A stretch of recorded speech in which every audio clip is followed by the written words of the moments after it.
विद्यार्थी मित्रांनो नमस्कार।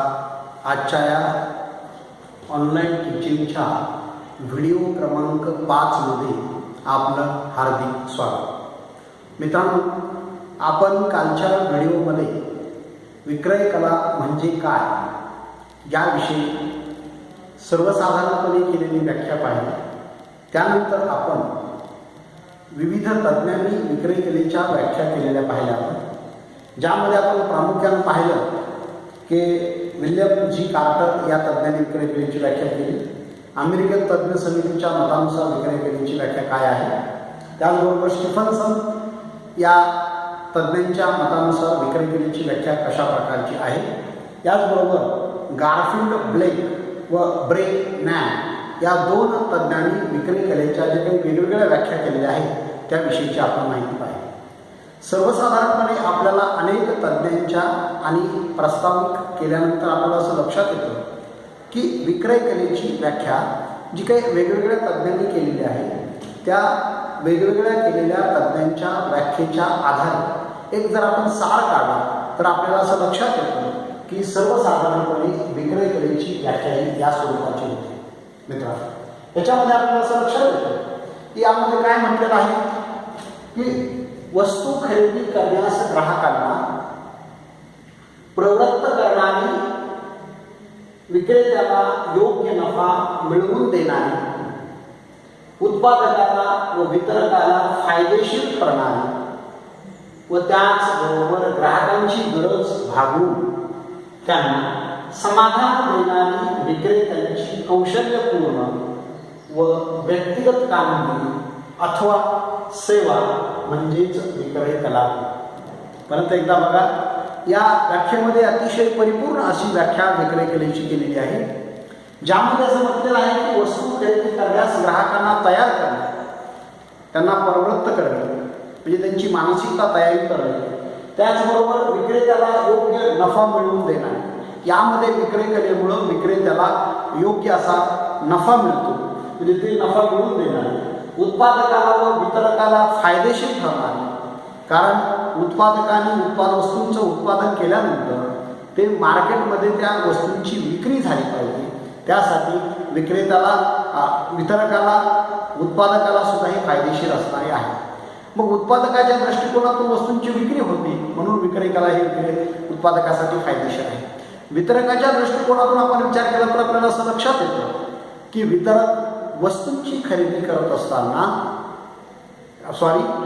वितरक मोठ्या प्रमाणात वस्तूंची खरेदी करतात आणि किरकोळ विक्रेत्याला ती वस्तूंची विक्री करत असतात। म्हणजे त्याचा अर्थ असा आहे की ग्राहकांच्या वतीनं किरकोळ विक्रेता वस्तूंची खरेदी करतो, ग्राहकासाठी किरकोळ विक्रेता घाऊक व्यापाऱ्याकडून वस्तूंची खरेदी करतो।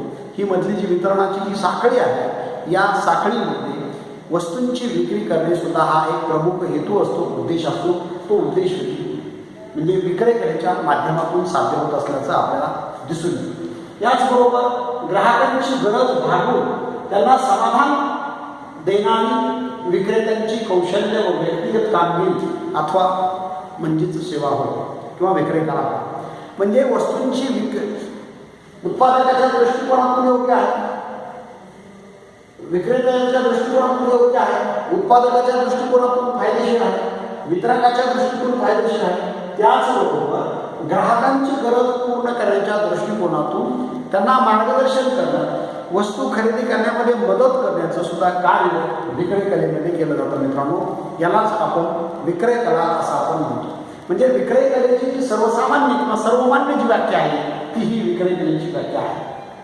या व्याख्येवरून आणि अनेक तज्ञांच्या व्याख्येवरून आपल्याला पाहिल्यानंतर असं लक्षात येतं की विक्रय कलेची काही वैशिष्ट्ये आहेत। मग विक्रय कलेची वैशिष्ट्य कोणती, ज्याला आपण कॅरेक्टरिस्टिक्स ऑफ सेल्समनशिप असं आपण म्हणू शकतो, त्यामध्ये प्रामुख्यानं पहिल्यांदा आपण पाहतोय की विक्रय कलेची जी वैशिष्ट्य आहे ती सर्वसाधारणपणे पुढील प्रमाणे आहेत। मित्रांनो, त्यातलं पहिलं आहे ग्राहकांची वस्तू व सेवा बाबत गरज ओळखणे। ग्राहकांना एखादी वस्तू खरेदी करायची असेल किंवा ग्राहकांना एखादी सेवा घ्यायची असेल तर त्या वस्तूबद्दलची किंवा सेवेबद्दलची जी व्यवस्थितपणे माहिती घेण्याचं काम विक्रेत्यानं करणं गरजेचं असतं। त्याचबरोबर ग्राहकांची वस्तू आणि सेवा, कोणत्या वस्तू आणि सेवेमुळे गरज पूर्ण होणार आहे याविषयीचा अभ्यास, याविषयीची माहिती म्हणजे विक्रेत्याने घेणं गरजेचं असतं. त्याच्यानंतर दुसरं वैशिष्ट्य आहे मित्रांनो, ग्राहकांना समाधान मिळेल अशा वस्तू आणि सेवा पुरविणे. विक्रय कला म्हणजे नेमकं काय? तो विक्रय कला म्हणजे फक्त नफा मिळवणे म्हणजे विक्रय कला नाही. वस्तूंची विक्री करणे म्हणजे नफा नाही, आपलं विक्रय कला नाही. तर विक्रय कला म्हणजे काय? तर ग्राहकांच्या गरजा पूर्ण करणे. मग ते सेवेच्या बाबतीमध्ये असो, वस्तू खरेदीच्या बाबतीमध्ये असो. फक्त विक्रय कला म्हणजे वस्तूंची विक्री करणे नाही, तर विक्रय कला म्हणजे सेवांची पण विक्री करणे होतो. सेवा पुरविणे, सेवा देणे हे सुद्धा विक्रय कलेमध्ये अप्रेरित आहे. आणि म्हणून वस्तू आणि सेवांची विक्री करत असताना ग्राहकांची काय गरज आहे ती मूळ ओळखणे आणि ग्राहकांचं समाधान करणे. आता समाधान करणे म्हणजे कोणत्या अर्थानं समाधान करणे? वस्तूंच्या किमतीबाबत समाधान करणे, वस्तूंच्या दर्जाबाबत समाधान करणे, वस्तूंच्या वापराबद्दल समाधान करणे, वस्तूंच्या दुरुस्तीबद्दलचं समाधान करणे, वस्तूंच्या बद्दलचे काही वेगवेगळ्या प्रकारचे आक्षेप असतील ग्राहकांचे ते दूर करणे, या सर्व बाबींचा समावेश विक्रय कलेमध्ये होतो. हे विक्रय कलेची वैशिष्ट्य आहे. तिसरं वैशिष्ट्य आहे मित्रांनो विक्रय कलेचं, जे ज्यामध्ये आपण पाहतोय की ग्राहकांना समाधान मिळेल अशा वस्तू व सेवा पुरविणे. हे दुसरं झालं. तिसरं आहे ग्राहकांना वस्तू व सेवा खरेदी करण्यास मदत करणे. बऱ्याच वेळेला काय होतं की अनेक वस्तूंचा वापर ग्राहकांनी केलेला नसतो. तो पहिल्यांदा वस्तू खरेदीसाठी विक्रेत्याकडे येत असतो. अशा वेळेला त्या वस्तूमध्ये असणाऱ्या ज्या काही तांत्रिक बाबी आहेत, ज्या ती वस्तू कशी वापरावयाची, त्या वस्तूंची काळजी कशी घ्यायची, या सर्व बाबींची माहिती विक्रेत्यानं ग्राहकाला दिली पाहिजे. त्याचं कारण असं आहे की ग्राहक आपल्याकडे आल्यानंतर तो आपला नेहमीचा ग्राहक झाला पाहिजे, तो कायमस्वरूपी ग्राहक झाला पाहिजे. आणि अशा या बाबतीमध्ये त्यानं वस्तूंची खरेदी करत असताना त्याला मदत करण्याचं काम किंवा वस्तू आणि खरेदी करत असताना त्या वस्तूंच्या किमतीमध्ये किंवा वेगवेगळ्या अनेक वस्तू असतील, वेगवेगळ्या प्रकारच्या वस्तू असतील, वेगवेगळ्या दर्जाच्या वस्तू असतील, वेगवेगळ्या किमतीच्या वस्तू असतील, वेगवेगळ्या ब्रँडच्या वस्तू असतील, अशा वेळेला विक्रेत्याने त्याला या सगळ्या गोष्टीतून तो जर कन्फ्यूज होत असेल, तर त्याच्या मनामध्ये जर थोडी गोंधळाची परिस्थिती असेल तर ती मदत करण्याचं काम विक्रेत्यानं केलं पाहिजे. याला आपण विक्रय कला असं आपण म्हणतो मित्रांनो. मग या दृष्टीत हे झालं तिसरं वैशिष्ट्य विक्रय. बघ आणखी पुढचं वैशिष्ट्य कोणतं आहे? वस्तू किंवा सेवेसाठी ग्राहकाने दिलेली किंमत अगदी योग्य असल्याबद्दल त्याची खात्री पटवून दिली पाहिजे आपण. त्याचं कारण असं आहे की वस्तू खरेदी करताना जर ग्राहकाला वाटलं की आपण फसवलो, आपण जास्त वस्तूची किंमत दिलेली आहे, आपल्याकडून जास्त वस्तूंची किंमत घेतली आहे विक्रेत्याने, तर अशा वेळेला तो ग्राहक त्या विक्रेत्याकडे, त्या दुकानदाराकडे पुन्हा त्या वस्तूंची खरेदी करण्यासाठी जात नाही. आणि म्हणून विक्रेत्याने ग्राहकांना वस्तूंची विक्री करत असताना योग्य किंमत दिलेली आहे अशा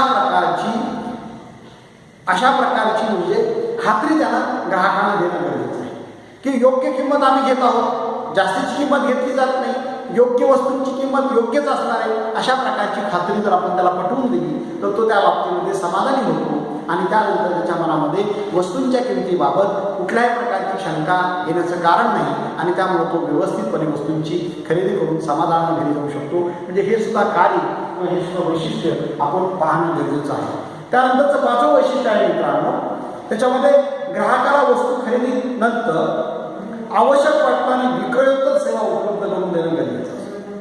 फक्त वस्तूंची वैशिष्ट्य सांगणं, वस्तूंचे उपयोग सांगणं, वस्तूंची किंमत सांगणं हे सगळं झाल्यानंतर तो वस्तूची खरेदी ग्राहक करतो. परंतु वस्तू खरेदी केल्यानंतर ग्राहक आणि विक्रेता यांचं नातं संपत नाही, तर ते नातं कायम असलं पाहिजे, अबाधित असलं पाहिजे, चिरकाल असलं पाहिजे. त्याचं कारण असं आहे की ग्राहक आणि विक्रेता यांचा जर संपर्क चांगला असेल, यांचे संबंध जर चांगले असतील, तर तो नेहमीप्रमाणे कायमस्वरूपी आपला ग्राहक होतो आणि नेहमी वस्तूंची खरेदी करण्यासाठी तो आपल्याकडे येऊ शकतो. पण अशा या स्थितीमध्ये आपल्याला ग्राहकाला विक्रोत्तर सेवा सुद्धा द्याव्या लागतात, ज्याला आपण आफ्टर सेल सर्व्हिस असं आपण म्हणतो. मग विक्रोत्तर सेवा का द्याव्या लागतात? कारण आपला ग्राहक कायमस्वरूपी आपल्याला टिकून ठेवायचा असेल तर त्याला आपण विक्रोत्तर सेवा देणं गरजेचं असतं. आणि मग अशा या परिस्थितीमध्ये आपण विक्रोत्तर सेवा जर ग्राहकांना दिली तर मग ग्राहक आणखी जास्त समाधानी राहून तो जास्तीत जास्त काम करण्याचा प्रयत्न करतो. ही बाब आपण समजून घेणं मित्रांनो गरजेचं आहे. त्याच्यानंतरचं वैशिष्ट्य आहे 6वं, ग्राहकांचे समाधान हेच आपले ध्येय आहे, या उद्देशाने त्याला अधिक चांगल्या प्रकारची सेवा उपलब्ध करून देऊन ग्राहक म्हणून त्याला कायमचे आपलेसे करणं गरजेचं असतं. ग्राहकांना वस्तूंची विक्री करणं म्हणजे आपलं काम संपत नाही, तर ग्राहकांची खात्री पटली पाहिजे की आपण योग्य मोबदला देऊन योग्य वस्तू खरेदी केलेली आहे. याचाच अर्थ ग्राहकाला त्या वस्तूपासून समाधान मिळालं. आपण खरेदी आणि विक्रीचा व्यवहार म्हणजे नेमकं काय? ग्राहकाच्या दृष्टिकोनातून वस्तूंची खरेदी म्हणजे काय की त्याने दिलेला जो काही मोबदला आहे आर्थिक स्वरूपामध्ये, त्या मोबदल्यात त्याला पाहिजे ती वस्तू आणि सेवा उपलब्ध झाली, मिळाली म्हणजे तो त्या बाबतीत समाधानी आहे. यालाच आपण विक्री असं आपण म्हणू शकतो. मग विक्रय कलेमध्ये हे अभिप्रेत आहे. ग्राहकांच्या समाधानाला अतिशय महत्त्व दिलं जातं. विक्रय कलेमध्ये ग्राहकांचं समाधान हेच केंद्रस्थानी किंवा केंद्रबिंदू समजून विक्रय कलेचं काम होत असतं.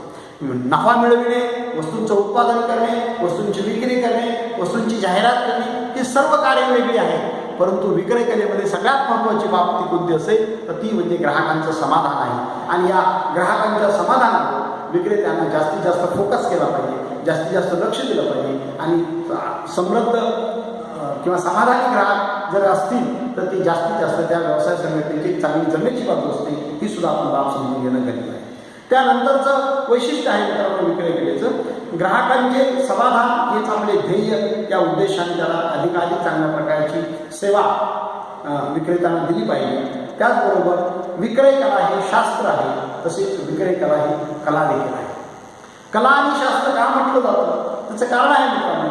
विक्रय कलेला सामाजिक शास्त्र म्हणून संबोधलं जातं, तर कारण माणसाचा ग्राहक म्हणून विचार करून त्याचे वर्तन, त्या वर्तनातील प्रेरणा इत्यादींचा अभ्यास विक्रय कलेमध्ये केला जातो.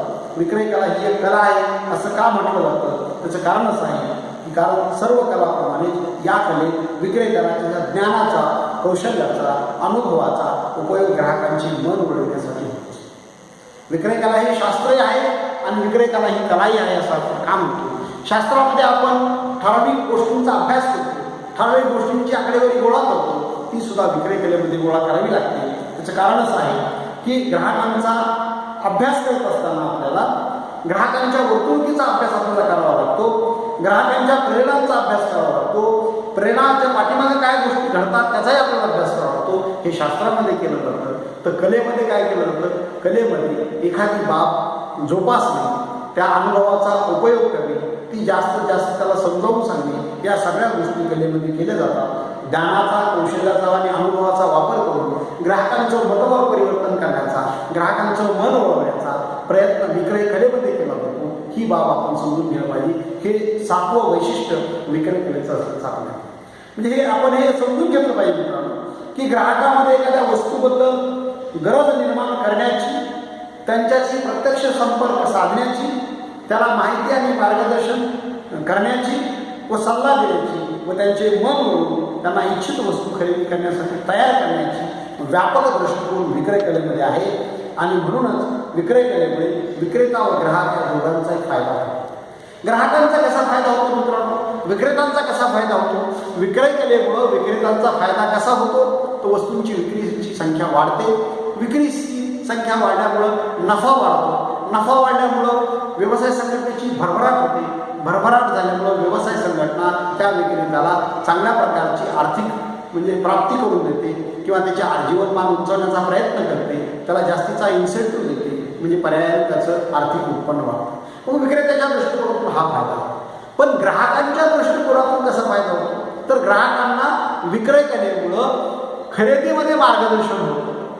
कोणती वस्तू योग्य आहे, पूरक आहे, योग्य किमतीची आहे, टिकाऊपणाची आहे, चांगल्या दर्जाची आहे, चांगल्या गुणधर्मांची आहे, ही माहिती विक्रेत्याकडून विक्रय कलेमध्ये ग्राहकांना मिळत असते. म्हणजेच ग्राहकाला वस्तू खरेदी करण्याचं मार्गदर्शन मिळतं मित्रांनो. ग्राहकाला वस्तू खरेदी करण्याविषयीचं वेगवेगळ्या प्रकारच्या गोष्टींची माहिती विक्रेत्याकडून मिळते. त्याचा दर्जा, उत्पादन, घटक, उपयोग, विक्रेतर सेवा, दुरुस्ती, वापर, सगळ्या गोष्टींची माहिती मिळते. आणि ग्राहकाला योग्य वस्तूंची किंमत, योग्य किंमत दिल्याचं समाधान विक्रय कलेमुळे मिळतं. हा सुद्धा फायदा ग्राहकांचा असल्याचं आपल्याला दिसून येतं. मग यानंतरचा घटक आहे आपल्या मित्रांनो विक्रय कलेचं महत्त्व, इम्पॉर्टन्स ऑफ सेल्समनशिप. यामध्ये आपण जवळपास 3 किंवा 4 घटकांचा अभ्यास करणार आहोत. विक्रय कलेच्या महत्त्वामध्ये उत्पादकाच्या दृष्टिकोनातून महत्त्व कशा प्रकारचं असणार आहे, विक्रेत्यांच्या दृष्टिकोनातून कशा प्रकारचं महत्त्व आहे, समाजाच्या दृष्टिकोनातून कशा प्रकारचं महत्त्व आहे, ज्याविषयीची माहिती आपल्याला पुढील व्हिडिओमध्ये आपल्याला पाहायची आहे मित्रांनो. तर विक्रय कलेचं महत्त्व किंवा विक्रय कलेचे वैशिष्ट्य, ज्याला आपण इम्पॉर्टन्स ऑफ सेल्समनशिप आपण म्हणतो, पुढील व्हिडिओमध्ये आपण विक्रय कलेचं महत्त्व पाहणार आहोत. यामध्ये आधुनिक पद्धतीत विक्रय कलेला अतिशय महत्त्व प्राप्त झालेलं आहे. व्यवसायाचं अंतिम ध्येय उत्पादित वस्तूंची विक्री करणे आणि ती ग्राहकापर्यंत व्यवस्थितपणे पोहोचवणे, त्यातून ग्राहकांच्या गरजा पूर्ण करणे हे असतं आणि हे उद्दिष्ट, हे अंतिम ध्येय विक्रय कलेच्या माध्यमातून साध्य होत असल्याचं आपल्याला दिसून येतं. विक्रय कलेमुळे ग्राहकांच्या नवीन नवीन गरजा पूर्ण केल्या जातात. विक्रय कलेचं महत्त्व आणि उपयुक्तता विक्रेता, उत्पादक, ग्राहक, समाज आणि देश या सगळ्या गोष्टींना आहे. त्याचं कारण असं आहे की वस्तूंची विक्री व्यवस्थित